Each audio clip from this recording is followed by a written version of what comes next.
Welcome, students, as we prepare for another episode of DC Graduates. I am one of your hosts, your doctor recommended dose of nerdiness, aka your nerd of the day, Carlos Rodriguez. And I'm joined, as always, by my partner in crime, my teacher in arms, Sly. Sly, how are you? I'm doing great. We're living in a doomsday, and I'm so excited to talk about a fictional one. Yeah, yeah. Yeah, hopefully democracy survived as is posted. You can kind of get an idea what day Real. it is as we're filming this. So fingers crossed, Uh-huh. America, or the Yeah, rest of the world. we'll Honestly, see. because you guys are gonna be fucked if we don't get this right.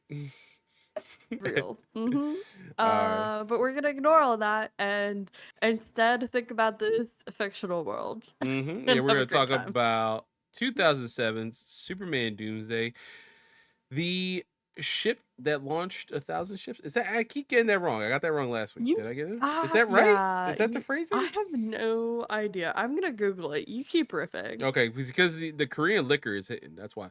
Um, I would. It's definitely the we've had some previous like straight to The video thing. space that launched 1,000 ships. Oh, there we go. That Of thing. course, Yeah. it's talking about Helen of Troy being so beautiful Okay. that everybody went to war over her. Yeah, the face that launched 1,000 ships. Similar to the most beautiful person in this movie, Superman.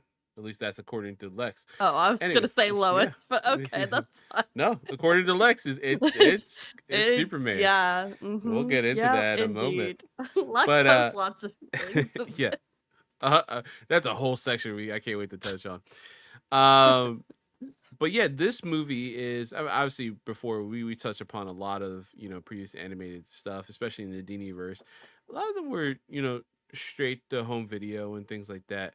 But this is the one that kind of started this new initiative by Warner Brothers, especially Warner Brothers Animation, where they were like, "Hey, we're gonna adapt storylines. We're gonna do this," and this is the first one that they started with, which is cool as a Superman fan. Interesting from Mhm. a from the aspect of like watching DC and being Like like, DC as a whole, yeah, we're primarily like a Batman company. yeah. What hits the I best? mean, Batman it's stuff. literally detective Comic. comics. Like, Yeah. I wonder where we started. But yeah, no, like this definitely was the launch point of like DC animated movie universe as we know it. Like we'll get into like the DC AMU next season like properly. Mhm. But this really was that first push off. And I don't know about you. I definitely did not watch this when it came out, but when I did go through my like phase of like I'm going to catch up, I'm going to watch all the DC animated things, I'm really going to dive into this. This was obviously first on the list. Yeah. So it was great to revisit this. I did not remember like a lot of it. Like I knew like the big plot points, but the little details had completely escaped me. So it was really cool to revisit. Yeah, for me, I jumped in as soon as this was released. I bought it on DVD at the time. Blu-rays were just starting to be a thing. It was still the HD Mm, DVD Blu-ray war yeah. was happening. It was just kicking off. But I bought this on DVD as soon as it came out. Um, because there was that lack of DC animated stuff. Justice League Unlimited finished a few years before. We haven't had any movies at that time in that span, so we needed something, and I wanted something. And then of course this is not part of the Dini verse of Tim verse, but Bruce Timm is involved because it was written by Bruce Timm and Dwayne Kabezi. um so So I was got like, a director credit on this. yeah, he did. Yeah, he got along with Brandon Vetti and Lauren Montgomery, who we talked about a bunch in this series already. um I was very feverishly just I wanted something, something DC animated. Of course, we had, what's this, 2000, so we're almost close to Superman Returns coming out. I think that's a year from at the point of this movie when it comes out. We haven't had much stuff. There's no Arrowverse at this time. There's nothing. We don't have the Arkham games, and all we have is comic books, which is fine. And they're doing really good at this time. Again, previous episode we talked about Jeff Johns kind of taking over and taking the reins and reintroducing these characters like Aquaman, Flash, the classic characters. Even we're Mhm. not talking about Wally. We're like Barry and Mhm. Arthur, and Hal Jordan and things like that. Kind of going back to this almost status quo of what DC was before, um, you know, post crisis, like Mhm. before, 0 hours, stuff like that. So we have a unique place where, in 2024, again, we've talked about this before. James Gunn's about to, by December, if this, whenever this episode is probably like a month away or in December, Creature Commandos is just launched on Max. That's the first property of this new DC universe that we're seeing. Um, and we have a new Superman, and David Cornsweat from Philadelphia. What up? We have Guy Gardner, Green Lantern. We have a I Hal think this Jordan. this What? episode will be coming out on November 22nd, if I did my math right. Which is Wicked weekend. Happy Wicked, everybody. Hell yeah! There we go. That's perfect. uh, but yeah, so we're like just a few weeks away from the launch of DC. This new movie universe, this new connected universe proper. That's not a thing in 2007. If you want something Oh that's yeah. not comic books, you are fiending for it, which I was, and I jumped in, and it is interesting to see in hindsight, which is one of our things we'll touch upon soon, but Mhm. this is the first movie out of this new initiative, and it's going to be interesting to talk about. This movie stars Adam Baldwin from Firefly and Serenity and Chuck, um, which I'm pretty sure I'm gonna go on. I might be wrong about this. Adam Baldwin might be like a conspiracy theorist, but nowhere near as bad as Zachary Levi has been this year. Um, Oh man. yeah. Shazam, he is not. We have Anne Heche, who I think is just at this point starting to get out of her, crazy period. Unfortunately, she had like a little mental breakdown, which in the late 90s we were Relatable. like, oh, she's crazy. It was like, hey man, maybe some of the stuff kind of led to her having a breakdown. You know, she's not wrong, maybe. Ellen Yeah. DeGeneres seems kind of crazy, actually. Who knows? Who knows? Um, Speaking of people going a little cuckoo conspiracy theory, again, not to date this, but the whole all I've been thinking about lately is the magic Wi-Fi protecting amulet from the ex-captain of the Toronto Maple Leafs. And everything that's been going on with that drama lately. It's been really funny. Like, I don't like I feel bad. Like this man's obviously like living in a certain type of delusion, and we should mhm. like understand that and treat that with care. But also, it's a little funny. Yeah, on the flip side, hilarious. It's a At the little funny. same token, hilarious. Yeah. Yeah, yeah, I didn't know we yeah. were talking about that. That's funny because we didn't talk about that before the show, which we usually talk about NHL or like NBA stuff. Mhm. That's hilarious. But moving on, we have James Marsters from Buffy fame, not being verbally assaulted by Joss Whedon. Fuck him in this, so it's nice. John DiMaggio and Kevin Smith, which we'll talk about later. Maybe he'll come back up in quiz time. Sly, where We've already is had him be a quiz time answer previously, I believe. It's just because he loves comic books. Oh yeah, that's right for Cape Crusader. That's right. I was like, oh yeah, for Cape Crusader. Yeah, because onomatopoeia is in that. Sly, where is this lovely film that started this initiative? Where is it streaming? Because it's so important. Uh-huh, yeah, seminal work, honestly. I didn't even try to look because according to IMDb, you can only rent or buy it. Yep, yep, Mhm. yep, that's right.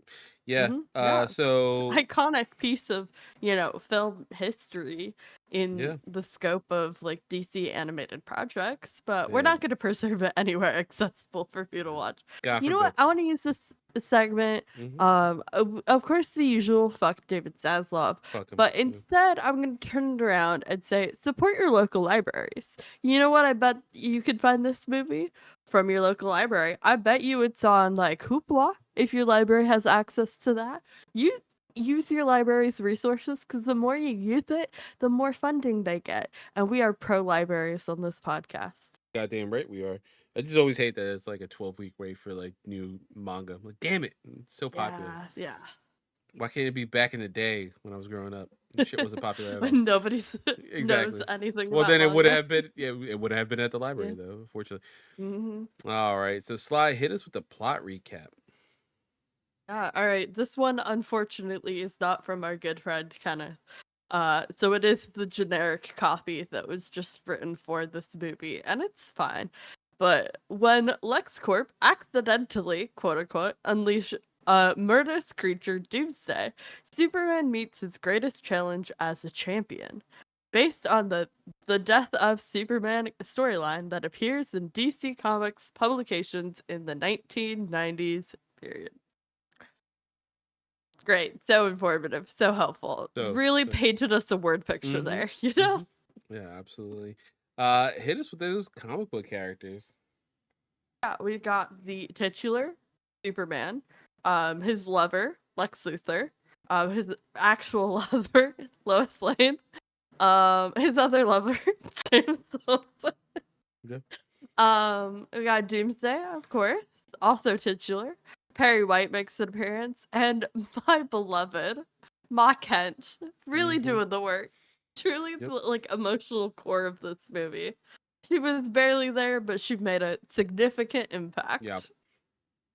So before we get into the the zaniness that always happens in our show, with our Andrea Romano roundup, I want to start with something a little more topical here, especially we've alluded to a bunch of times. This is the first movie in this new initiative. Now, this came out in 2007, and you were a wee child. Um, I was an Okay, adult. listen, I was not quite a like bebe. I You were was 8, like, right? I was having thoughts and shit. Yeah, I was 8-ish. I was just too busy constantly rewatching the first season of my beloved The Batman 2004 Fair. animated series. Very fair. Very fair. Can't wait to talk about that soon. Um, Not wait. but now in 2024, right, and we've covered Mhm, so many movies so far, whether it be the Dini-verse, which again is kind of like the blueprint for a lot of this stuff. But, we have this new initiative with Superman Doomsday. DC wants to adapt all these seminal properties from the comic books and make them into animated movies of some sort. Um, what are your thoughts on this is kind of indicative of the whole movie in general, I guess, especially mhm. with the modern lens. What are your thoughts on Superman Doomsday as, you know, the first outing in this new initiative? It's an Yeah, interesting it choice. is an interesting choice.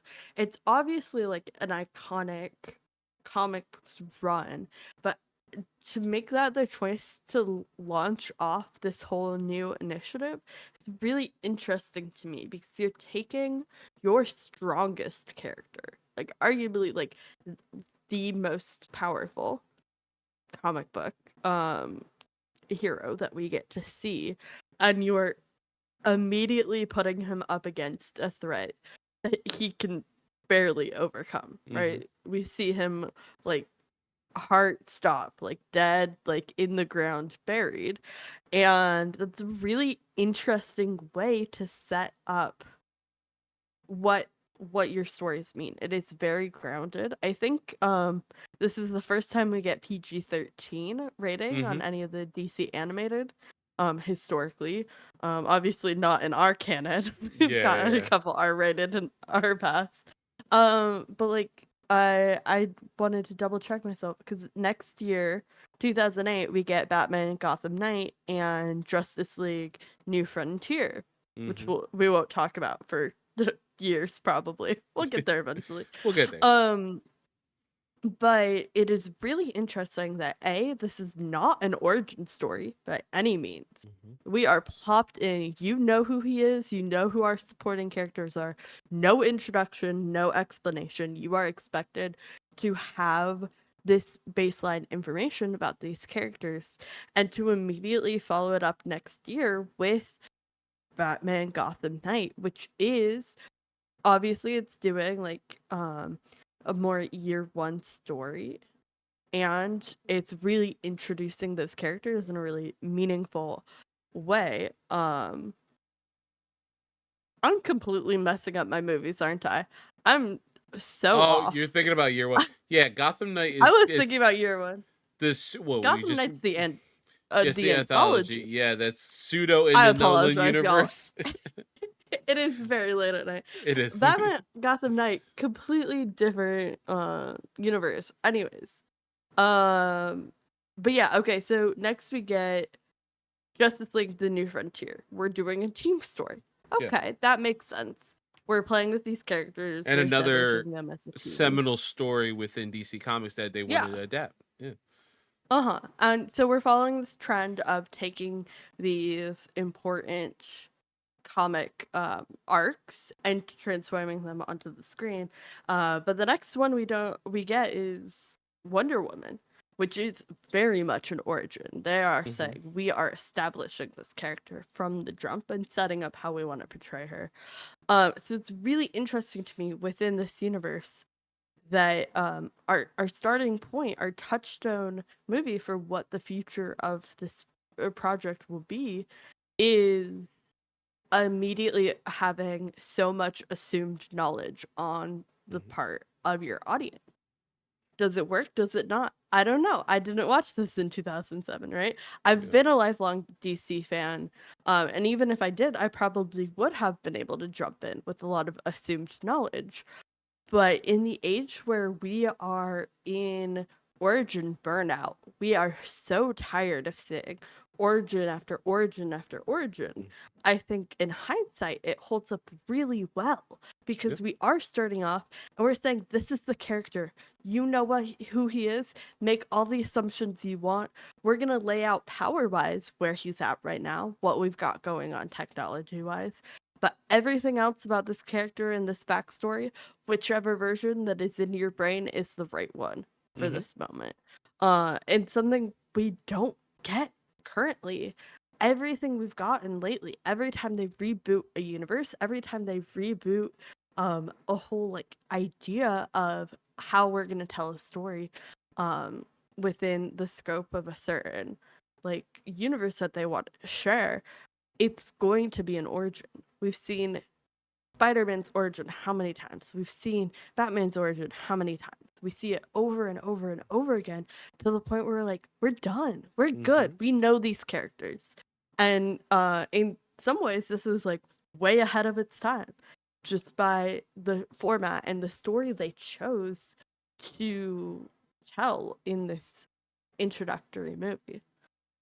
Yeah, no, I agree. I think it's interesting to because obviously we joked about it, but your most popular character, and I can say this as a Superman fan, is Batman. He's the one who gets the most media. He's the one who gets the most press. He's got the most adaptations and things like that. And Superman is always the one that they quote unquote can't get right. Do all this stuff. And to launch with Superman, I think it's an interesting idea. I think especially in hindsight, seeing them start with Superman Doomsday is a very Mm-hmm. interesting story because you're taking him off the plate right away. It's one of the most Yeah. famous Superman storylines. I think it's Um, called like what 15, 30 minutes into this movie. about that, yeah, around there, I think it's and about 15 minutes. Yeah. yeah, All right, and cool. We know what we're doing. it's like, oh, the Doomsday has been Doomsday. Gotcha. Yeah. Um, and which is funny in hindsight too. After watching this movie a second time, or this might be my third time watching it. Um, Doomsday is barely a player in this. Not very much so. He has like, oh my gosh, like maybe 10, About 15 that. minutes of screen time in like a 70-minute movie. For being the second half Hmm. of like the titular characters, he's Yeah, barely there. yeah, and I get it What too. Like he is, it makes an impact, but still. yeah, and he's like this monster. Is like he doesn't talk really, unless you Mhm. get some like certain character inspirations, but that's comic books that can make him talk. This is just like minus monster, go boom, go, you know. Mhm. Yeah. And they use them. I mean, pretty well, I think in this. It's just funny calling it Superman Doomsday because you want to allude to the storyline and adapt it in a certain way. Yeah. But you miss a lot of what that story was, in 1995, 1996. I remember growing up.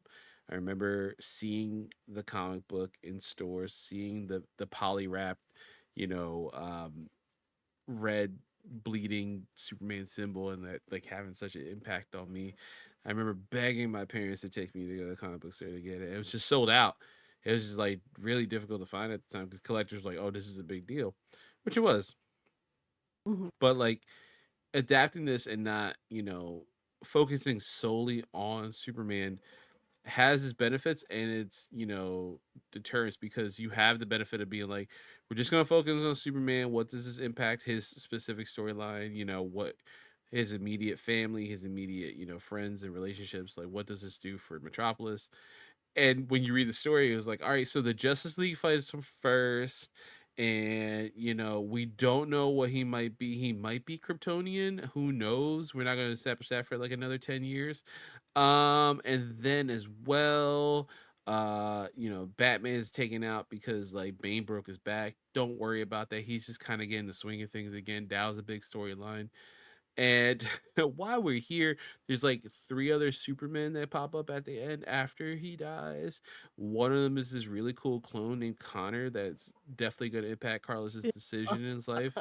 And then another guy is like half cyborg, and then there's another guy with some cool shades. And it was like, all right, so Carlos is gonna buy all these action figures, right? As a child, yep, he's gonna it immediately just impact his mom's wallet. This is really bad because she doesn't work.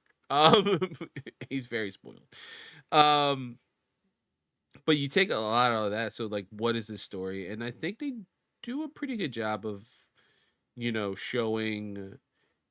I think at first I would say in 2007 I will say I think I was a little less on it. I think I was very harsh on so many things as like a late teen, early 20-year-old, like, ugh, everything sucks. It has to be this, and this. And seeing it now, I'm like, nah, man, it just has to hit like bare minimum. And as long as it does that and it respects the characters, it does a really good job. And this does. I think Um, this is a yeah. really interesting adaptation because I think I would argue that it's a good adaptation, like taking Mm-hmm. the storyline from the comics medium and transforming the story to be compelling narrative for like a tight, I think it's 70 minutes. I could be wrong. It Yeah. might be a tight Seems about 90. right. I think, yeah, Um I think it's 70. I think you're right. 70 or 60. No, 70 or I'll 80, I find it think, later. right? Yeah. 70 or 80, around there. Um but I don't think it was a good representation of the comic storyline. And it's a comic storyline I've not like read in its entirety. I've seen panels here and there. It's not Yeah. something I really sat down and read through. Um and we'll talk about my feelings about Yeah. Superman as we go. Um, But it, um we do get some really good movies in our future, both timeline wise and chronologically in the order of the show, mhm, where they take very specific niche storylines from the comics and do a really good presentation mhm, of that comic storyline in the way they adapt it to film. Um, but yeah, I think this one was definitely more taking liberties to make it a more compelling screen story. mhm, And there's pros to cons to both of them. Like you said, you're kind of going to alienate some of those hardcore comics fans, but also it can make it a little bit more approachable for people who haven't read through that storyline, right? But yeah, overall, just a really interesting choice. yeah. I would love to pick somebody's brain and be like, why was this what you started with? You Yeah. know? Is it because there's not enough Superman media and you wanted to add more to Hmm. it? Like, what? It's valid, Yeah. yeah. What's the idea? Because again, I'm a huge Superman fan, but like Batman's right there. And if you want to adapt the storyline from the 90s, that's not overtly complicated, and you could probably do it in a tight 90 at least. Batman Nightfall is right there. You can adapt Yeah, Bane that'd breaking be his back. interesting. You can set Bane up in like Yeah. different. And mind you, Nightfall has never been adapted. I think under this DC animated It has umbrella. not. It would Yeah. be a good one. It's one I feel like I've been waiting for like a decade. I mean, mind you, we've got the Killing Joke. We've talked about New Frontier. Yeah. Death in the Family. We've had all these different like Mhm, adaptations of seminal storylines. Doomsday again. We're doing like the death of Superman. But mhm. Nightfall is one of them that's never been adapted, and I know a lot of people were like, "It's so convoluted." I'm like, that argument is valid and can be said, but so can the same argument be for the death of Superman, because Yeah. if you are just tertiary, just walking around a store and you're, yo, they're killing Superman off. Wait, what? What the fuck? You don't have the Hmm. whole year and maybe I think a half of storyline where they set all this shit up and it's so fucking convoluted, and they set up Cadmus Labs and how important that shit's gonna be because uh in 2 months we're gonna launch Connor Kent, who's this fucking clone, and he's made by Cadmus Labs. Oh yeah, what about this thing over here? They talked about the Eradicator like 8 issues ago. Like, well, he's gonna be a thing now. Like, kudos to the writers in the 90s for sitting down for and Yeah. be like, we gotta schedule out a whole year's of story, let's do it, I think we got this. That was unheard of back then, but like, it is very convoluted, don't get me wrong. It is Hmm. more par for the course now, and like, the ever since 2000, I would say, with these retreats and these writers are like, let's work together, let's figure out what the year is. Like, are you guys are doing that over to Batman and Superman, we're going to be doing this, can we cross over at some point? Oh, we are? Or we're doing like another crisis? That's crazy. We keep doing this every year. That's fucking stupid. Anyway, but Yeah, I think to your point, I think yeah. if you gave a good writing team Nightfall, they could make something really beautiful. And Yeah. like every time I remember that we haven't gotten an adaptation of that storyline, I'm like, why? Like, what's stopping you? Yeah. I think it would be really great. And I know the Um, DC animated studio that we have now is very different than what we have in 2007. Like hmm they are more focused on, let's create a universe and kind of adapt stories around it. Like, and let's make sure they fit into this universe. Even when they just rebooted it now for the Tomorrowverse, a lot of those stories are adaptations of, like, we just got a 3-part Final Crisis that just came out in that universe, and I don't know how it ends, obviously, but I don't know if it reboots anything. But who knows, like, we'll if they see. were to Yeah. do it, if they were to do a Nightfall, does that fall into the Tomorrowverse? Are they I, I feel that they're less likely to be like, let's try to adapt Neil Adams art, and do like similar to what they do in New Frontier, which we'll cover down the line. That is almost like an animated, like, shot for shot adaptation of Darwin Cook's art. Like, the line art and everything looks so beautiful in that movie, and it looks so good to Darwin Cook's art. Now this, you get the flip side. It looks very much in line to the Diniverse, right? To a certain degree. There's some allusions to it. They have like Superman's radioactive suit in the background for the Superman animated series.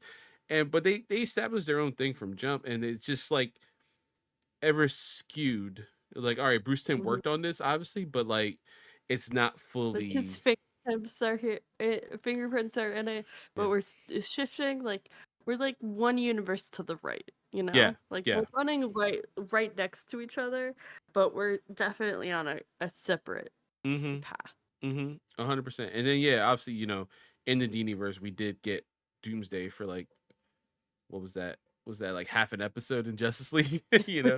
Um, Oh yeah, we barely touch it. It was like, we're doing this barely. because you guys love him for some fucking reason. But this, you Mhm. kind of get a little more, not enough, but you still get a little more. You get more, some Lex and stuff, and you cut a lot of the fluff out, whether it's important or not. It's interesting to see what they do with this adaptation. Now moving on They from, cut up a lot of something. oh yeah, but moving on from like this very serious topic, let's talk about something very even more serious. And I've called this Oh yeah. section "Truth, Justice, and Perversion." Why is Lex Luthor so horny for Superman in this? Sly, why is Lex Listen, Luthor so horny? first first of all, Lex Luthor is always horny for Superman. Mm-hmm. Almost Mm-hmm. always. Like that is a core fundamental trait.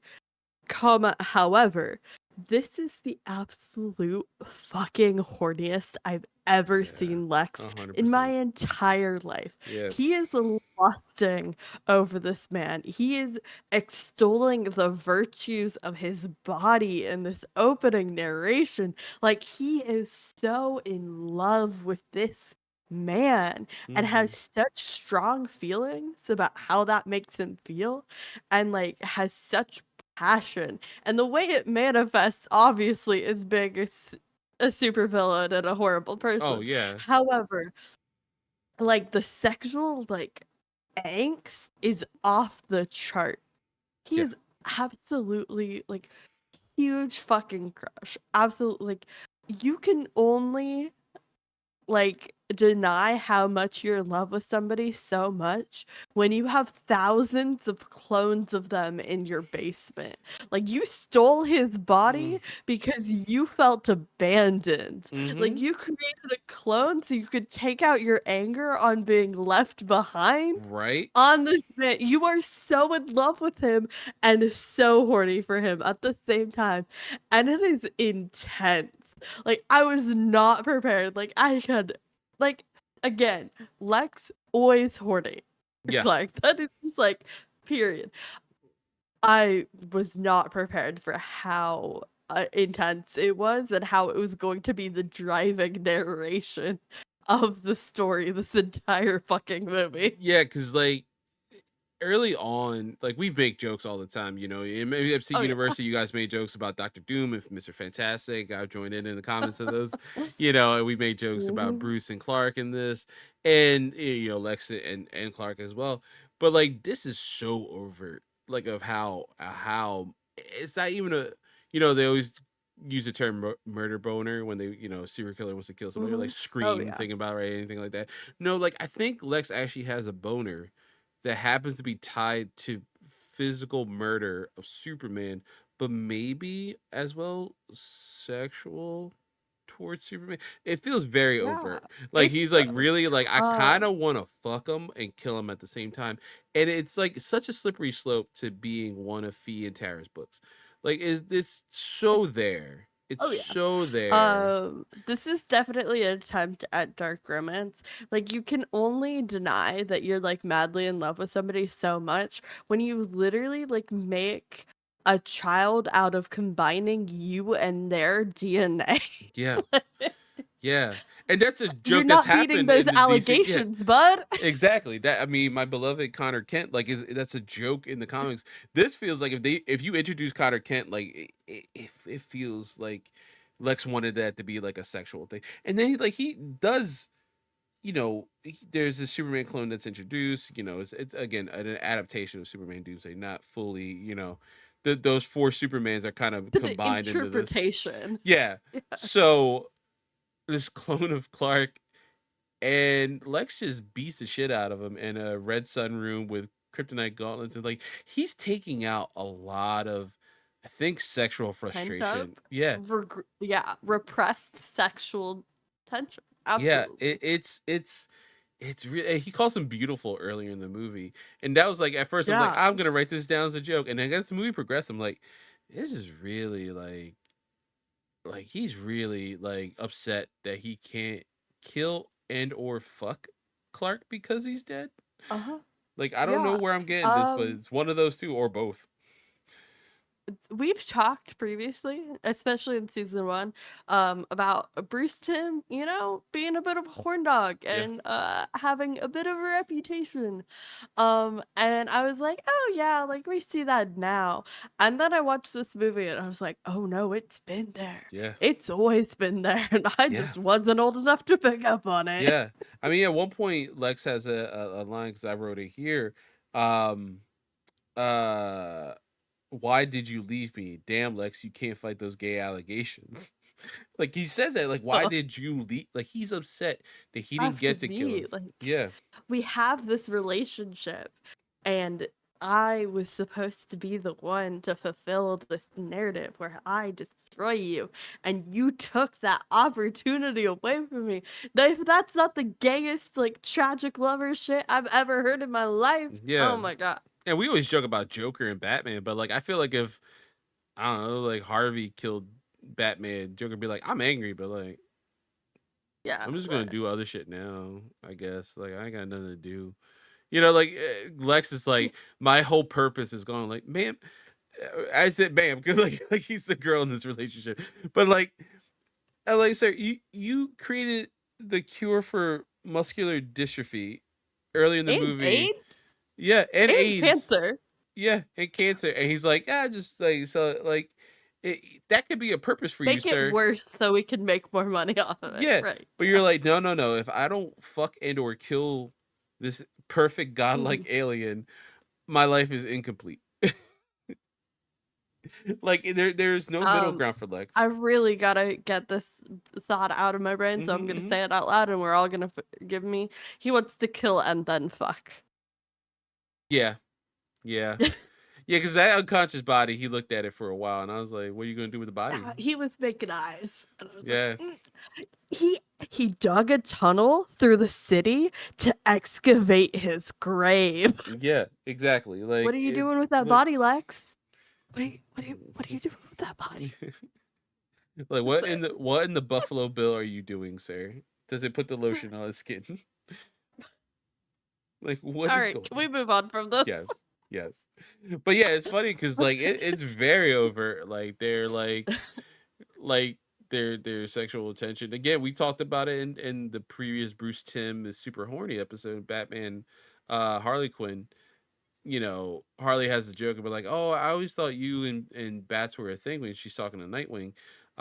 You know, they wrote that book about you guys, which is a thing that really happened Yeah. you know, in our life. That they wrote a book about the gay, you know, subtext of Batman and Robin, and you know how weird it is, like the power dynamic, young, old, you know, all this stuff, a lot of gay stereotypes, and just people being horrible in general to gay people in that time. And like this is like, oh, is this like what y'all talking about? Because this is like that book. This is like 100%, but it's like so one sided, and like for Lex, Oh yeah, absolutely. which makes it There's creepier. no reciprocation. Yeah. No, It's really fulfilling that like scorned gay villain who's gonna make it everybody's problem, like negative stereotype, which I don't love. However, it's just so intrinsically Lex that, yeah, you just kind of and have to accept it. and then you get the weird thing like when he makes out with Lois later on, like toward the end of the movie, and it's like it just feels like he would want in his head to be like, of course I'm better Lois than Superman, right? Right? Right? Hmm. And it's only it's only like the second that he realizes Lois was romantically involved with Superman that he's like, wait. It's almost like he wants to one up her. It's some Her, not him. yeah. Her. Like he wants to Yeah. always Oh yeah. like, you kissed him, so I'm gonna kiss you. Like that's Mhm. it's such a weird love triangle Not how it that's works, very one bud, but sided. okay. It's just a weird love triangle where Lois and Clark are like, "What the fuck are you saying? Leave us alone, sir. We are not a throuple. You are not No. invited." Um, Unlike Bruce, Lois, and Clark Oh, definitely get 100%. it on. Yeah, we definitely talked about that That is before. Yeah. consensual. Uh huh. They really embrace the safe, sane, and consensual. Mm-hmm. Lex Listen, does not. what stays in the cave stays in the cave, man. What happens there just stays there. We don't have to talk about it. Alfred ain't Mhm. gonna say shit. Uh, No, Alfred's one just talk. exactly right. You don't But know how he yeah, feels about Thomas and Martha. that's true. But you know, the other interesting thing too is I don't think you know as many awesome voice actors we've gotten in the Lex role, right? You know, obviously we had Telly Savalas and Powers Booth, and you know, so many and Clancy Brown. Something about James Marsters playing Lex is gives you that anger and that sexual tension because I guess obviously you know if you're a Buffy fan you know him as Spike, you know William the Bloody, you know, and he has that intense love and sexual tension that he has with Buffy throughout so much of that series that you know uh So kind of problematic yeah, in that, very right? problematic. Yeah. Again, fuck Joss Whedon. Yeah. Did have to be problematic, and as well, Jace Marsters has gone on record to be like, that was uncomfortable for me, and I really hated filming those That's awful. scenes. Yeah. Hmm.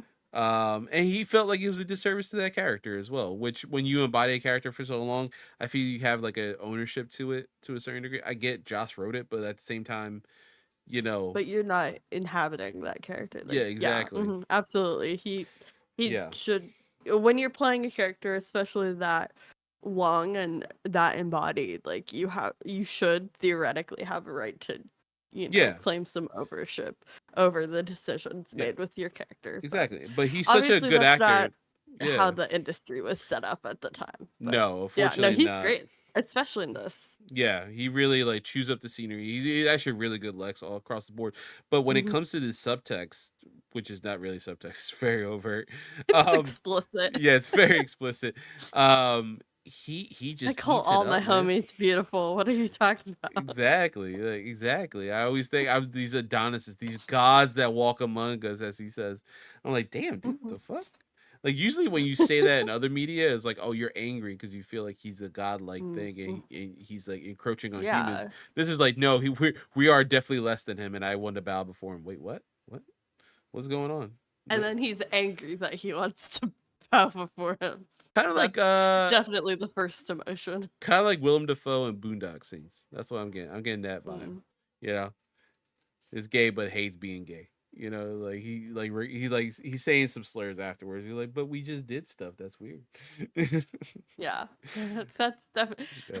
that's definitely Lex. But yeah, I thought it was too funny because I looked at your notes and I looked at my notes. And I'm like, we gotta talk about this. This has to be part of the roundup. Yeah. Um, Hmm. so movie proper.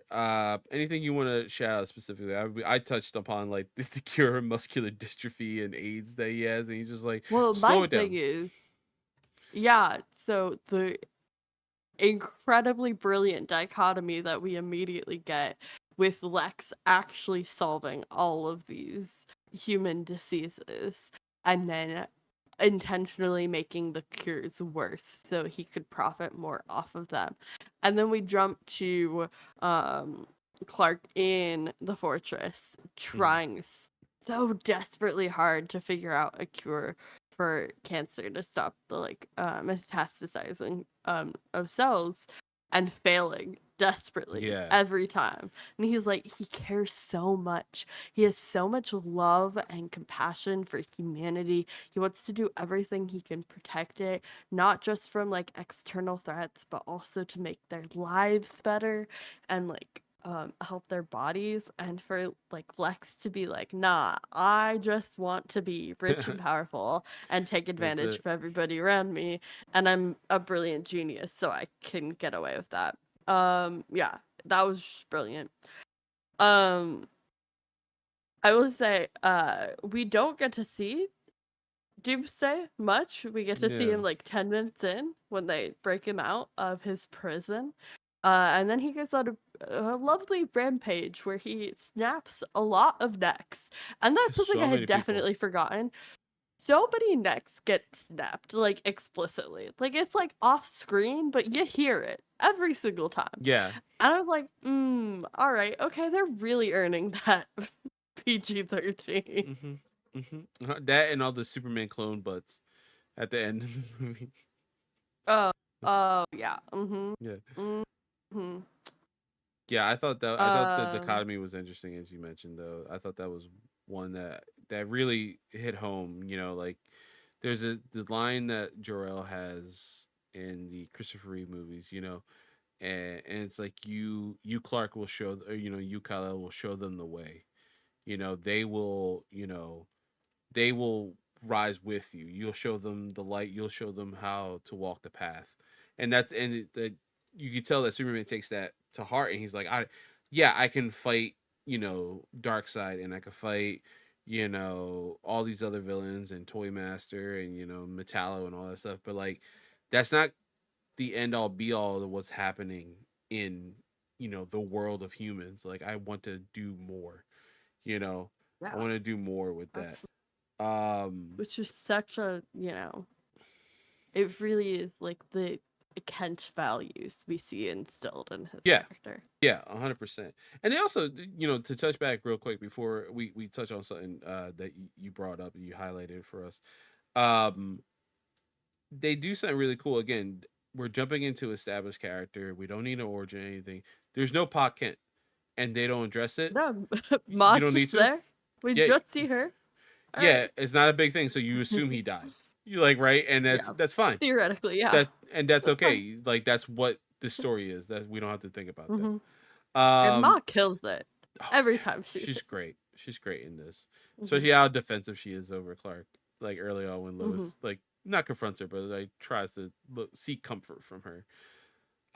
You got Lisa. Let's talk about this real quick. Metropolis versus Gotham. Yeah.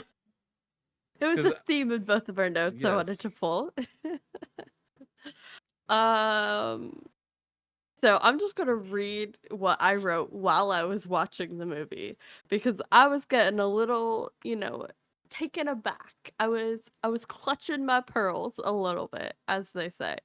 And I wrote, everyone says Gothamites are crazy, but they're not the ones living in a city where the hero could throw someone and sink an entire fucking skyscraper. No, thank you. I'd take Riddler and Condiment King over that shit any day. And then it comes up a couple minutes later, you know? Superman, he flies up into like the upper atmosphere, leaves the atmosphere, comes pummeling down to Earth, a flaming like comet, asteroid, Yeah, whatever you want to call him, and lands in the middle of the fucking city. Like you were outside of the like atmosphere. You could have landed literally yeah, anywhere else. anywhere. Open field? You know lots about open farm fields. Ocean? That's where they try to land all the things that come in from space, That's like the optimal goal, right? Yeah, Big splash zone can't hurt the No. We're gonna one of the most populated cities in this universe, we're just gonna drop him right there, right in the middle. right there. Right there. Belly to back Earth. suplex right into the middle of the city, as I wrote. Mhm. Mhm. Yeah, uh, It was a choice. which to me, my argument would be, I still rather deal with that because somehow in my brain, in the world of DC Comics, Doomsday killing me makes sense, right? This unstoppable killing machine from Superman's homeworld just randomly here. I'm like, okay, this sucks and I died horribly, but a clown with, I don't know what the fuck he's hitting me with. Is it the laughing gas? But I pray to God I could survive it. If not, it's the acid. Now I have no fucking face. Like, was it? What's this in his flowers? Is it a gun? It could be. It could be a comically, hilariously long barrel of a gun that takes down a fucking plane. But he somehow wanted to shoot me in the chest with it in front of my Mhm. family. Or he kidnapped my son, and now my son's a little mini Joker. Great. Now I have to live with that drama the rest of my life. You're like, Poor it's Timmy. just, yeah, like there's just so much there. Now, mind you, if it's Penguin Uh-huh. killing me, Yeah. oh, I fucked around with the mob and I got what Yeah. I gotta get. That's fine. Penguin makes sense. Sionis is a little freaking scary. I'd take Penguin Yeah, over yeah, him. yeah, But yeah. I still, get it. like, I mind my business. I'm from the Pacific Northwest. I'm great at minding my fucking business. Yeah, I don't see nothing. yeah. It But doesn't you bother get me. like Clayface, like he's some dude who's just angry because he's not pretty anymore. I don't want to. I don't want to drown in clay. Like I don't want to deal with that. Bane, I'll tell him he's pretty. He's fun. yeah. But I'll talk down Clayface. all right. What about your beloved, you know, Croc, Killer Croc? Oh man, Waylon and I would be tight. I'd be hanging out in the Yeah, you guys sewers. probably would be Hell friends. yeah. I can see it. I can see it. Honestly, y'all probably be real cool. Yeah. Like he's actually a Um, fucking sweetheart at heart. You don't even know it. It's like he Truly, killed 5 yeah. people last week. I'd run his AA meetings for sure. Anyways, but the note you put was, what would you want to fight less, Joker or Doomsday? And I gotta say, I do agree with you. I would take fighting Doomsday over Joker any day, because it's gonna be a quick death. Stab my neck, I'm out of there. Tor- uh, Joker, it's gonna be torture. It's gonna be long. It's gonna be hours. Mm-hmm. That shit sucks. Mm-hmm. Like, yeah, I'd take the quick death. Um, I mean, God, However, yeah. Look what he did to Gordon, right? In Killing Joke. Like, oh, mhm, okay, I'm gonna beat your ass, butt ass naked. And while I'm doing that, obviously there's allusions to some stuff that happens to Barbara, but mhm, canon wise, technically nothing happened to yeah, her. But mhm, she gets shot, and you see her writhing body in pain, butt naked. So now I'm seeing my daughter, butt ass naked, writhing in pain, blood all over her. Now she's crippled. I know that. I'm butt ass naked. God knows what the fuck you did to me, sir. That's also mhm. dismissed canon wise that didn't happen, but a lot of people have different allusions to that story. So But they then, say. yeah, so they say, but you beat my ass. Now Mhm, mentally, I'm scarred, and mhm, I don't know where yeah. my best friend is, who's dresses up like a bat. Mentally, physically, like, you are gonna be so, like, traumatized. Or you're gonna be laughing your ass off, can't breathe, and then, like, the light slowly dies from behind your eyes as you're, like, gasping for breath as you cackle Yeah, maniacally for I hours. I assume if I That get sucks.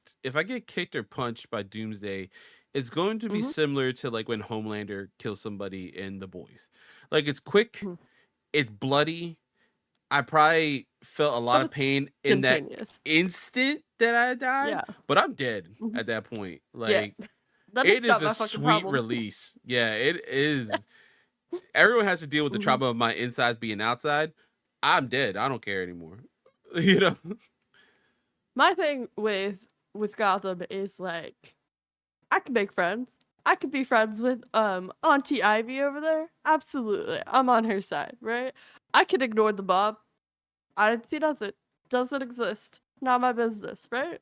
You know? And that's the thing. Like for the most part, like your day to day gonna be like it's gonna suck, but it's gonna be Yeah. fine. This is Day to day Metropolis, mm, buildings are being brought down on you. You know, I have people die from crush injuries in that city every day. Too many. I don't want that shit. I don't want to be trapped under like impaled, crushed by like 40 floors on top of me, waiting mm. on the off chance that maybe I'm lucky enough to be one that Superman actually gets around to saving. Yeah, because No he thanks. doesn't save everybody. That is a myth. Absolutely He not. tries, which is He tries his nice. best, but Yeah, you he you doesn't can get to only do so everyone. much. Exactly. But that's why that this obviously this city's not in this contention in this talking point. I'd rather do Keystone or, one of those like one of the Flash I'd be cities in cuz Central. Oh my yeah, god. because you got to deal with the rogues, right? And they're fine. They have their own moral Fine. rules. Just don't fuck with them. And you like they come in Yeah. like, "Yo, we robbing this bank. Have your wallet out. Give it to fucking Yeah. Captain Cold. Don't deal with it. Don't make a crack about his hot sister. Just chill. Just chill. Boomerang's got his Yeah. boomerang. Don't fuck with him. Don't fuck with him. Don't look Mhm. him in the eyes. He's a weirdo. That's fine. Or are the off chance you get like a super smart fucking gorilla that takes over the city? I'm okay. That Fine. somehow makes more Whatever. sense than Joker. Mhm. Yeah. Absolutely. Absolutely. That's just insane. I'll follow Ground's rule. That's fine. Yeah, It's not no, the worst we've seen. yeah, physically imposing fucking animal that also is hyper intelligent. Yeah, I get it. But some dude that's a clown that just like tortures people, like, nah, that's just a bridge too far for me. I don't want to deal with that. I wouldn't want to deal with that at all. Yeah. All right. Yeah, that, it's our that's our fun little diatribe tangent. on Yeah, which which DC cities we'd like to live in. exactly. Um, can we talk about um the identity crisis of it all? Yeah, yeah. Because I'm pretty sure I referred to our titular character, Superman, Hmm. by like at least 3 or 4 different names throughout my notes. Yeah, because you got Kal-El, you Yeah, got we got the Soups. classics. So we got Superman, Soups, Kal-El, and of course Clark. Hmm. And this movie really poses and grapples with an interesting question, which is what is the role of secret identities and what does it mean to Mm. reveal them and who are they for and who are they protecting? We start this movie with, you know, our beloved, um, and she's doing her thing. She's being a Mhm. badass, and she's like, "Hey, listen, I know, and I know you know I know. I just need you to tell me. Like Mhm. that's what I need from you out of this relationship right now.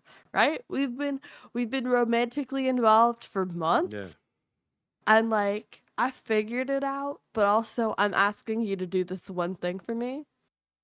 And he's like, "Nah, like I need you to not know to keep you safe." She What? already knows, bud. Yeah, She she's already that knows. smart. She's not dumb. Yeah, she's not dumb at all. Also, yeah, obviously at this point, you two are fucking, like straight up. Oh yeah. They've And been so, fucking for forever. yeah, so like, it's just it's not a weird concept. It's just like it is an interesting take on their relationship to have them be so physical right away and so romantically involved, but in the Going Superman on a aspect, romantic retreat. She's taking a hot bath, yeah, yeah, sauna moment. We love that. But yeah. And he's like, I also go by Kal-El, which is hilarious. So we'll talk about that later. yeah, that is a I funny believe. line. But like, and I get the like, that's your like real name. That's your home name. and Yeah. that has a significant importance to you. But you know But what I mean, also, motherfucker. yeah, but also you know what I fucking mean. Yeah. And that just speaks to Lois and how amazing she is, that she takes no shit. Mhm, She's like, all right, I'll placate that we're doing this like physical thing and and now it's leading to a mhm, romantic thing and we both kind of want this. That's perfectly fine. But what I don't want is to play fucking games. And you playing fucking yeah. games with me, Superman. You know? He is playing games with her, and she deserves more respect than that. Yeah. Like you said, Lois, brilliant, highly intelligent.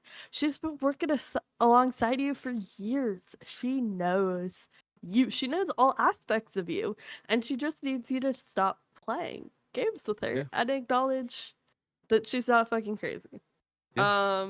Anyways, which leads to a beautiful moment post funeral Uh where yeah. Lois is kind of losing her shit and she drives out to Smallville, talks to Ma, has a great monologue. Uh We'll also talk about that later. Beautiful, brought me to tears. I got yeah, a couple same. tears coming out. It was a great moment. And finally concluding with the end scene where I guess also you could count the clone when she kisses him and he doesn't kiss her back.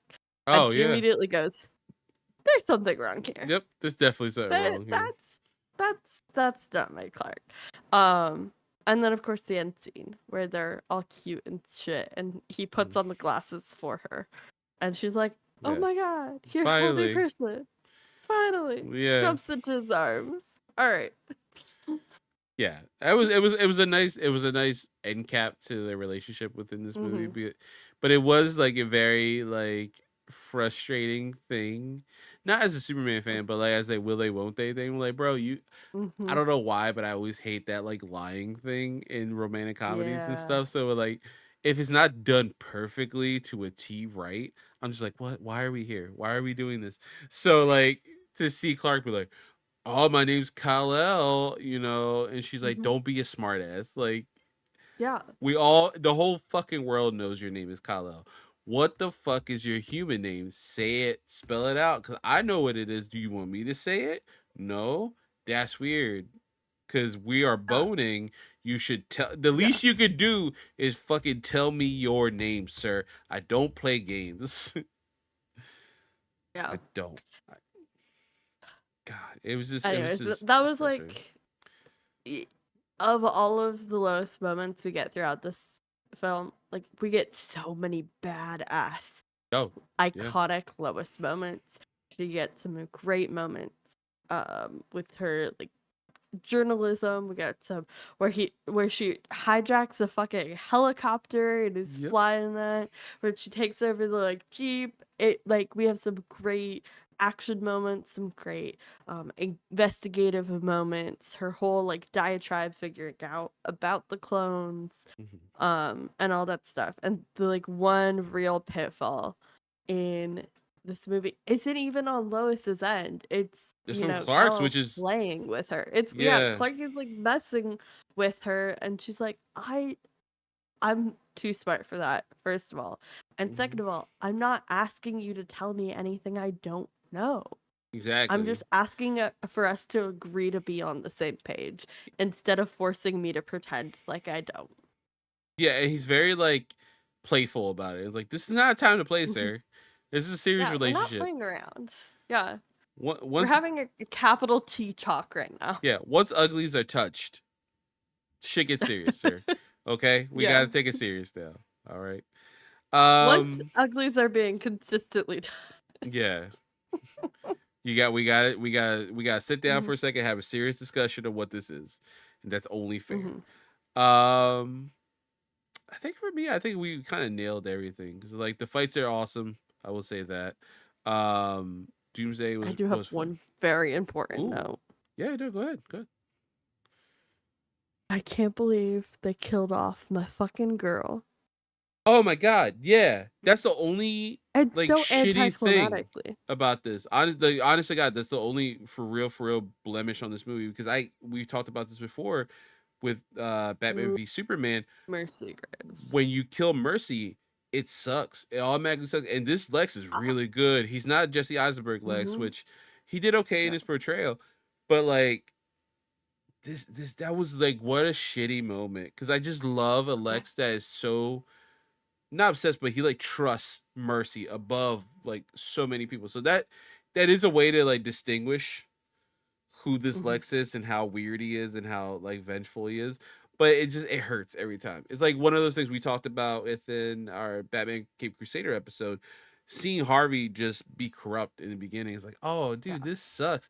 And mind you, they did a really It good job in doesn't. that series, but like Yeah. still, it just hurts to see that. Or Bullock being corrupt It doesn't from feel jump. right. Yeah, so like seeing him Mhm. kill Mercy was like, oh, dude, come on, like that's your number one ride or die, dude. And there's Yeah. why? And they kind of like reduced her to just being this assistant character. Yeah, Like, so like not only do you get away from her being like this badass bodyguard moment, you're relegating her to just an assistant. She is cleaning up all your messes. She's doing a great job. She's an excellent, yeah. person in her role.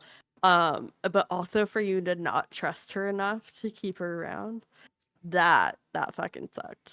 No, she seems like oh god, what was it? It was like there's like a couple series I think do it, but there's like she's like a PR person that cleans up messes. I think Anna Paquin's like Mhm. in a series like that. That's all she felt like. She it was very diminished. I like the which is funny because she wears a similar Kato costume, but like the Green Hornet thing, right? You get from her like she is the Kato to like Lex Luthor's Green Hornet, where she's the muscle behind this person who honestly I mean, in most adaptations Lex doesn't need muscle, but that's what makes Mercy more badass, that he Yeah. hires her and that she's there and she's ride or Kind of die. is, yeah. God, Mhm. yeah, I forgot. I forgot because it was the whole time I was like, "That's not Mercy. That's not Mercy." Like, because she has the blonde hair, Mhm. that's different, and all this stuff. And Yeah. then in the credits, I was like, "Cree Summers as Mercy." I'm like, "Motherfucker!" I made myself deny that was Mercy because Mhm. I hated that moment so much.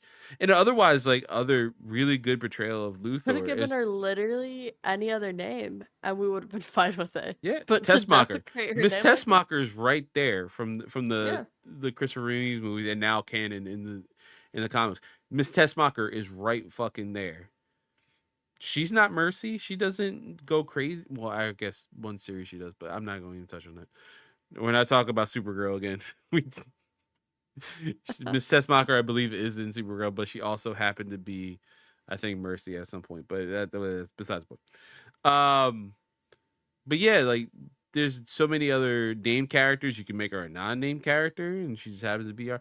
It was like, oh no, that's not what we do, man. That's not what we do to Mercy here. But yeah, yeah, fuck, I forgot about that. That made me so angry yet again. Mhm. Yeah. All right, to end on a good note, Mhm. I do admire Clark's commitment to always show off his very slutty Oh collarbones yeah, in every outfit in it's almost this like his like movie. sweaters are like right here on him, so he can just show Yeah, off. like It's like he has forward, like you that know. very wide Hmm. collar. Yeah, it's a great look. Yeah, he knows he's built like a brick He shit knows house. what's So he's up. like, let me show that Oh yeah. off. Let me show that off. Mhm. All right, so All right. moving on, we are gonna, even though this stuff was flipped on our script because that was my fault. We're gonna Like, switch wait a over. minute. I didn't notice it until now. Quiz time is in drama class, and drama class is in quiz time, which is hilarious to look at. Because it took me so long to realize that. But we're gonna jump into quiz time again. No, god damn it, because I'm just looking at it. We're gonna jump into drama class. God fucking damn it. It's Yeah. also late, as we mentioned. Yeah, Uh it is. again, one of my favorite holdovers from MC University. We're gonna act out a couple scenes we have four here. We're gonna act out. Slot, why don't you pick the first one we're gonna do? Uh, hold on. Let's see. Okay. Um, I'll be Lois in 2 and 4 if you want to be Lois in 1 and 3. Yeah, that sounds good. Cool. All right. All right. So Oh, great. I get to be the asshole. yeah, right. All right. So we'll All right. start with one. So you're Superman Mm-hmm. and robot. Yeah. And robot. Yep. All right. I haven't told you my identity for the same reason we haven't gone public with our relationship. Why we came here to be alone. For pause. That's very fuckboy behavior, Superman. Just throwing that out there. It is. Yeah. That's very like impersonating Brucey Wayne of Yeah, you. yeah. How long you gotta stop hanging out with Bruce? He's like, I don't even act like that. That's a joke. That's the whole point. I'm autistic. That's not how that's a mask, sir. I'm masking. Real. So It's see back to Lois. alright. Well, try reading Gossip Column. Practically all of Metropolis thinks we're dating anyway. You're clinging to keep one last part of you separate from us. And the only reason that I can't fathom is that for an alien, you've developed a very human, very male fear of commitment. We've been together for 6 months. It would be nice to start calling you something other than Superman, which is weird. You tell him, girl. Yeah. Alright. He also goes by Kal-El. Shut up. Great. Oh, that's great. So good. All right, so I'll be Superman this one. You be Lois. is everyone Did it, Superman. We're safe. All of us. good? That's all that matters. Mm-hmm. That one did not get a tear out of me. However, the next one did. Oh yeah, I'm wondering. I definitely put that in there. I was like, I wonder if I'll cry if I do it. So you are gonna be Martha. I'll be Lois.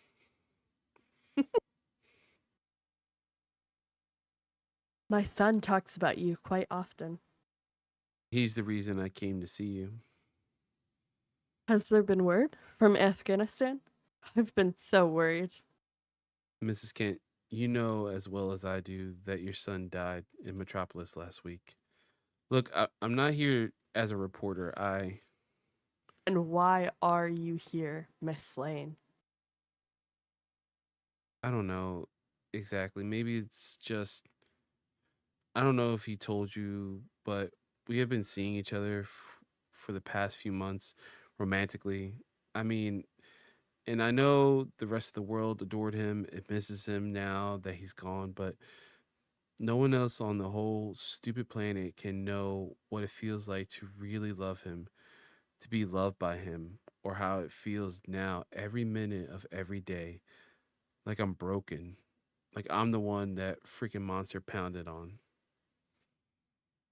Ah, perfect. You tell him, girl. And Hayes killed it. So good. All right. I will be Superman for this. On lighter news. Yeah, right. There's only one S in Resurrect. I didn't know editing was one of your superpowers. Well, no, but I was the spelling bee champion in Small Elementary. Clark! Don't forget to call your mother. Great. Fucking love. And then just max one on him. Yep. Nothing I did hotter than talking about your mom. exactly right. Well, for a farm boy that was raised by a good mom, probably yeah. Probably he has no mommy issues. All right. I did forget to mention this. I was like, do you think it's oddly satisfying for Lois to shoot the clone Superman after he was reluctant to tell her he's Clark, like the real Superman? Yeah. Yep. Like, there had to be some kind of Absolutely. I pleasure saw in that note and I was like, fuck yeah. No, that felt good a little bit. And what a great shot. Again, one Yeah. of the badass Lois moments of this film. She gets so many of them. Yeah. She's like so capable and competent throughout this entire movie. And she's stuck with an emotionally incompetent fuckboy. Yeah. Which is an interesting take for Clark. It really is. It does make it fun because it's different than the norm, but it's also like the whole time you're like, eh. It is very different. Yeah. I kind of liked it. I feel like it went along with the like weirdly like horny obsessed Lex. Like that was a it fun. somehow fits. Yeah, it does. Yeah, somehow it fit. fit. Like, what the hell's going on in Smallville? What's in the water in Smallville that you two ended up the way you guys did? Again, we're in like parallel universes. This feels like just outside enough that you can kind of play around in the world. Yeah. So I'm gonna do something fun for quiz time because I do have Okay. a 2-part question for you, but we're gonna Okay. start with a little trivia. It's not a question. I just wanted to touch Sure. upon this. So in the movie, Mhm. post Superman dying, Metropolis is in really bad shape, and we see a lot of like criminals being a little more brazen in Metropolis, and Mhm. the police starting to have a hard time dealing with it. We see Toyman kidnap a school bus full of kids, and he's in a mechanical spider that he created. There is this one portly gentleman at the end when Superman saves him. He's like, "Really? You believe Superman fighting a spider? That's stupid." And it's voiced by Kevin Smith. Now, do you, Sly, understand the significance of that scene? I saw it and I was like, "Oh," at some point I did know why that was Mhm. significant, but at this point it has been fully, like, evacuated from my brain space. So, for my fellow Kevin Smith aholics like me, uh, Kevin, after like I guess before Clerks 3 for a couple years was and before Smodcast and all the podcasts he does, like he has one with his daughter now and stuff. He would do and go around do one man shows. And there's a couple DVDs Lion Gates released where they're like basically compilations of one man shows and like from different cities and Mhm. stuff, like collaged together. And there is a story someone asked him because in the early 90s, around 95, 96, uh, Kevin Smith was attached to, in his post Chasing Amy and everything, and Mallrats, to write Superman, a new Superman movie. Mm, At and it was just right at the time. They didn't know if they didn't really believe that he could direct. He pushed for a direction, mhm. obviously because he's a massive Superman fan, Kevin Smith is, and I think he also later in hindsight has said he would love to have Ben Affleck play Superman because he just loves Affleck. He believes him as an actor. That'd be Uh, fun. hey, listen, Affleck does not get enough credit for his Batman. He just has a very shitty. It's not his fault, you know. The Yeah, Snyderverse isn't his fault. He did really yeah. good and looked really incredible in that role. He was an interesting He Batman did, to see. yeah. My problem is that he kills, and I don't like that in my Batman because a Yeah, lot of them do. he took an interesting take. Yeah, However, the universe he was in yeah, was immediately set up for failure. exactly. So, uh, the story goes from Kevin Smith, he was hired to write the Superman movie, and he met with Warner Brothers for something else. He was looking for distribution for I guess another movie he was working on that never panned out, I believe. And so they were like, "Oh, we're working on the Superman problem. You're a big nerd. How would you work this problem?" He's like, and his idea is like, "Well, why don't you just what we mentioned in our previous episode? Why don't you just hire the guys who write the comic books? Because obviously they're doing it good there. Yeah. Just have them write a movie." He was like, "Oh my god!" And then like the next SF did the same, brought another executive. But anyway, they're like, "Well, you write comic books. Would you write Superman?" And he just jumped at it, which is very unlike Kevin Smith. He'll joke around about it if you watch this too. He was like, "Fuck, I don't know why I did that, but I did it." Um, the next step was the person who had the rights within Warner Brothers to Superman properties, who had like first looks to like produce stuff, is John Peters.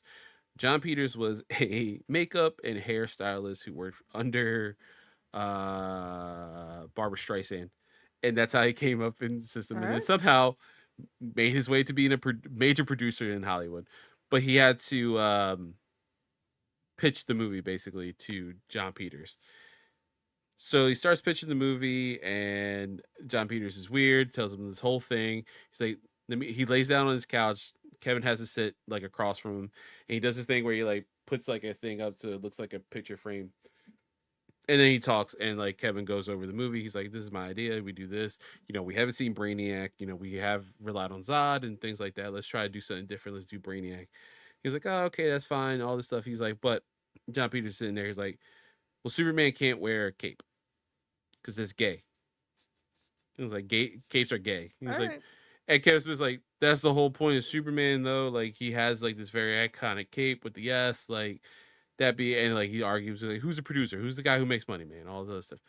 Goes through Mhm. all this dumb stuff. Brainiac was supposed to have like he wanted him to have like a gay polar bear, like twins that were gonna protect the Fortress of Solitude, which I've mentioned before in Batman Sub-Zero.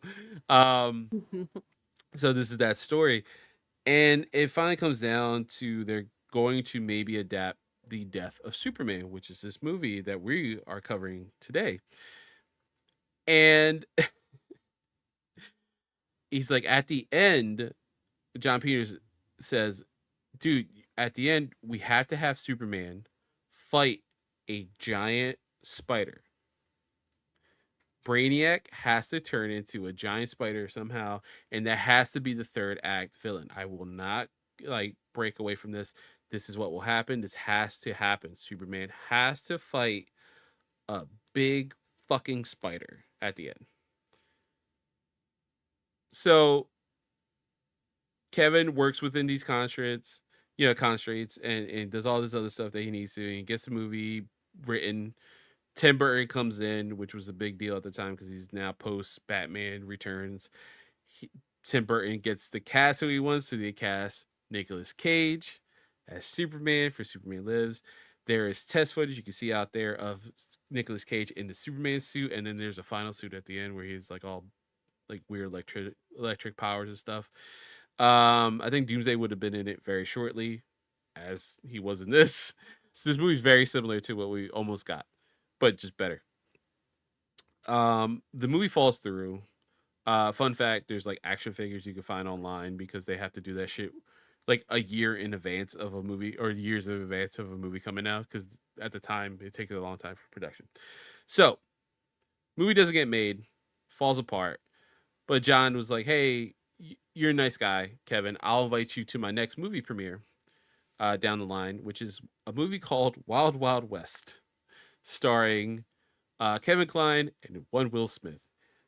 The end act of that movie, Will Smith has to fight a giant mechanical spider." Of uh, course. yeah, of What else? course. And Kevin's joke is, "Holy shit, he finally got his spider." He said that out loud in the theater, the premiere. Now, fast forward to 2007, Warner Brothers is adapting the Death of Superman storyline, and they add a giant mechanical spider to this movie. And then they have Kevin Smith come in as a joke. Be like, really? That What an seems so incredible uncool. jab. Yes. And this is a joke that keeps on giving, because then if you watch Ezra Miller's Flash movie, which not a lot of us, I did it, I've not. um, there's this horrible section at the end where he goes they go through the multiverse. Get down, cat, move. Um and they see different, you know, TV and film properties of DC. And one of them is this universe that shows up, and you see a giant spider in the background in the Fortress of Solitude, and Nicolas Cage in a Superman suit. And Kevin Smith went, "Holy fuck, they did it." They actually did it. Now, mind you, Kevin didn't know, didn't get any money for it. Typical Warner Brothers. Nicolas Cage didn't Yeah. know, didn't get any royalties from it as well, even though they use his digital image. Fuck AI. Um, but yeah, that's the Yeah, thing. indeed. That's a really long-winded way to say that Kevin Smith. There's a reason why Kevin Smith's cameos in this, and it's hilarious. I I did, have heard that story yeah, before, but it was brilliant to get to relive that with you. so goddamn funny. Now the actual quiz time question, and there's a bonus section to it. Let's see Oh if you boy. get it. Okay. What other Superman villain did James Marsters play?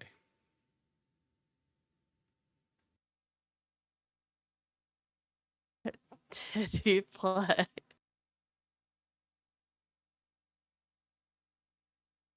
Like, I know we've seen him in something else, and I was like, yeah, that name's so familiar. Where the fuck do I know him from? And you know what I didn't do? Look it up. Who else has he played? Oh my god.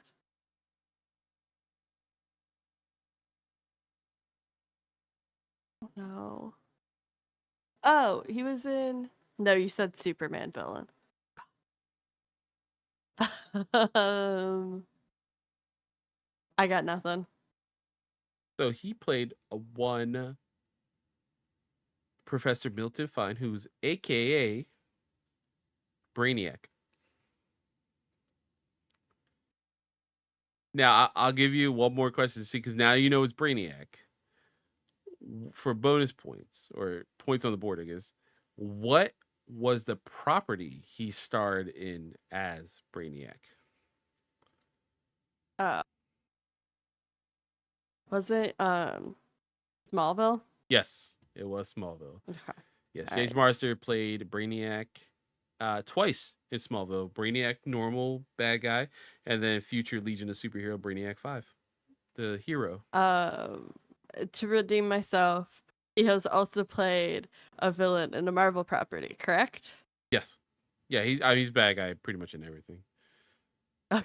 Dragon Well, it Ball was twice over. what's his face in The Runaways? Was he not? Yeah, yeah. God, yeah, he is. Yeah, he's in the Runaways, right? Is saving that. It's the dad. Why? It'll come to me eventually. It'll come to me in like 30 minutes after we're done recording. It'll be Right, like, oh, exactly. let me look it up. It's gonna drive me crazy. Yeah, I'm pretty sure. I'm Uh, pretty sure he's right. I think I forget which. He's not Victor's, right? Dad in that. Victor Stein. Yes. Victor Stein. Okay. Yeah, Yeah, we that's got right. there. We got there God, eventually. yeah. I mean, listen, he's literally a bad guy in that Dragon Ball, the horrible movie Torchwood, which does very sexy, um, and Dragon Ball Super because he tried to redeem himself for the fandom of Dragon Ball. He's just a good dude. He's a good dude. Did not deserve all the bullshit he had to deal with Smallville, and I'm glad he gets really good roles, and he's a good Lex. He's a really good Lex in this. Yeah, Yeah, he yeah. did great in Mm-hmm. this. Yeah, he did amazing. All right, so final thoughts on this movie before I kill my cat. What the fuck are you doing back there? Be Why nice is to the cat. I It's think he's chaos trying to hours. It's fair. Yeah, it is his time. I'm not supposed to be down here. And he's still a kitten. Final Mhm. thoughts, Sly, on Superman Doomsday. um, Hornier and less horny than expected. Yeah. Surprisingly so. Yeah, we definitely turned this on. I was like, don't remember this. Don't remember this at all. Real final thoughts. I thought this was really interesting to revisit. It was fun to see their interpretation of a classic comic storyline. Um, and yeah, it just makes me really excited for us to dive in more to those really niche like story arcs that we get turned into full movies throughout Yeah. this season and some upcoming ones as well. Yeah, I agree. Especially like you can see where this Warner Brothers, you know, especially Warner Animation was very um they wanted to listen to the fans. They wanted to make sure that they heard them out. So whatever issues us fans had with this movie, which in hindsight I feel are very minute, they were fixed when you have something like New Frontier, which is very faithful to that, Hmm. to that series. Very there's cuts, but like it's more timing, I think, to get it to a tight 90 than it is like to change and adapt in a different way. That was like straight up like let's just take the comic book and put it on a fucking screen. That's literally what we're doing. Or Killing Joke. Like they take like whatever things that maybe don't work and try to let's play around. Let's see what we could do in this adaptation. And I think this is a very interesting way to start this new initiative. Again, in my head, even back then, I probably would have pitched Batman. Not even maybe Nightfall. I mean, Nightfall is the one that sticks out the most in my head. But No Man's Hmm. Land is right there. That's a big storyline from the '90s that could easily be done. Maybe even better than the comic books because that wasn't the greatest. But there's stuff like that. And that's easy too. You go your B character could be because Cassie Kane. And introduce her I as the new love Cassie Batgirl. Kane. Exactly. That would have Hmm. been a fun, interesting Uh, way to do that, animated wise. hmm. But it's interesting. Yeah, I would say it historically wise, I would watch it. I think it's a decent enough movie. Um, I would recommend yeah, people watch it now. Still, yeah, like, I think it holds up. um, I think it holds up. I watched it in like probably like 2012 14-ish, around that time. And it was absolutely worth watching then, and I think it's still worth watching. Oh my god, was that 10 years ago? That's ouch. Yeah. Um, Anyways, I think it's still worth watching now. But yeah, Yeah. for No, sure, what? definitely check it out. Yeah. So that is going to be our episode. But before we dismiss you, don't forget you guys have homework. So our next Mm-hmm. episode is one of my absolute favorite comic book issues, because it's funny enough, this is just an Mm. issue that this movie's covering, but it's Superman versus the Elite. And I put in here, this is specifically for Mario when he watches, and I'm not talking about the Elite as in the Young Bucks and Kenny Omega and or uh, Okada. I'm talking about the oddly British superhero antagonist Manchester Black and his crew, the Elite versus Superman. Quiz time is gonna be very not quiz time. I'm sorry. Drama class is gonna be very fun for me because there's a one quote from this I Oh can't yeah. wait to do. One of my favorite quotes ever from Superman. But that's our next episode. Can't wait to see Yeah, we're it. sticking with Superman for the foreseeable future. Yeah, which So. is it's nice. I mean, it is actually kind of nice. We got a lot of Batman. A lot. And now we got some Mhm. Green Lantern, a little Wonder Woman, some Superman, little palette cleansers before we dive back into more True. Batman eventually. Yeah. All right. Till then, class is dismissed, everyone.